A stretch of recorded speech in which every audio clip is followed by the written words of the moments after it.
Trajneri i Polonisë Jan Urban nuk ka nguruar ta cilësojë si me fat ekipin e tij që shpëtoi nga golat të tjerë të sigurt të shpërdoruar nga Bajrami dhe Pilo në duelin kundër Shqipërisë.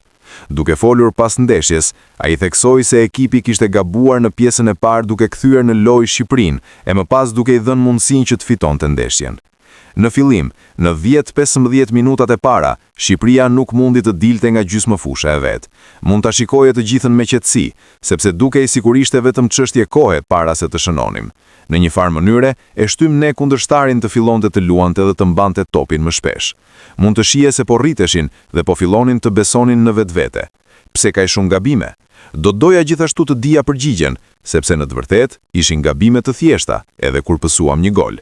Do të flas me lojtarët për këtë, por dyshoj se ishte për gjëra të tilla si përgjegjësia, ndoshta një farë stresi dhe fakti që në një moment gjërat nuk po shkonin sipas dëshirës son, ishin ato që luajtë një rol të madh. Dhe kjo shpesh çon në lojë nervoze, vendime të këqija.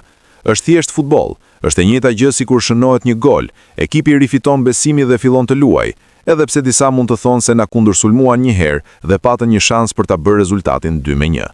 Ndoshta ishim shumë të etur për të fituar ndeshjen dhe ndonjëherë sulmuam me shumë lojtar, duke harruar se shqiptarët mund të kundërsulmojnë.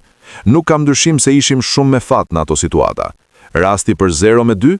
E dija që ishte një moment shumë i rëndësishëm si për ta ashtu edhe për ne, por kur nuk mendova se edhe nëse ai shënonte për ta bërë rezultatin 0-2, loja do të mbaronte. Mendoj se po e përballoj mirë stresin. Dhoma e zhveshjes ishte e qetë gjatë pushimit. Këto nuk janë momente ku emocionet duhet të më mposhtin, tha Urban para gazetarëve pas ndeshjes. Jerzy Engel, ish trajneri i Polonisë, e ka cilësuar me fat fitoren e skuadrës polake përballë Shqipërisë, e zgjidhur vetëm nga talenti i dy yjeve të saj, Lewandowski e Zielinski. Objektivi ishte të fitonim, nuk ishte që të bënim ndeshje spektakolare, por një ndeshje për fitore dhe atë e arritëm. Askush nuk po mendonte për stilin e lojës në një ndeshje të tillë, një që duhej fituar me çdo kusht. Nuk ishte një ndeshje e bukur, pasi po mundeshim 0-1. Këto nuk janë ndeshje të bukura.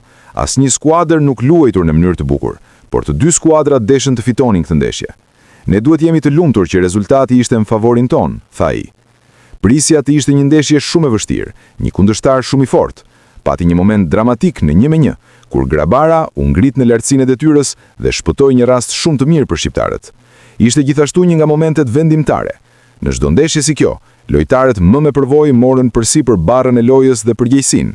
Do t'ju kujtoj ndeshjet e mëparshme play-off, ku Szczesny dhe të tjerë që kishin luajtur për ekipin kombëtar për shumë vite, morën përsipër barrën e lojës.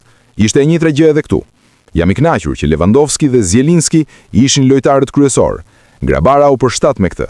Këta tre lojtarë siguruan fitoren tonë. Në këtë ndeshje, askush nuk mundi të godiste si Zielinski dhe askush nuk mundi të fitonte një situatë kaq të vështirë dhe të shënonte si Lewandowski.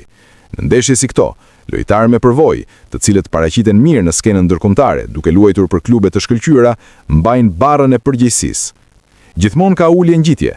Një gabim i madh nga Bednarek na kushtoi një gol, por në përgjithësi, i gjithë ekipi meriton të marrë merita për fitoren 2-1 dhe avancimin. Nuk ka kuptim të mërzitesh për dikër që bën një gabim të vogël ose të madh, tha ish trajneri i Polonisë.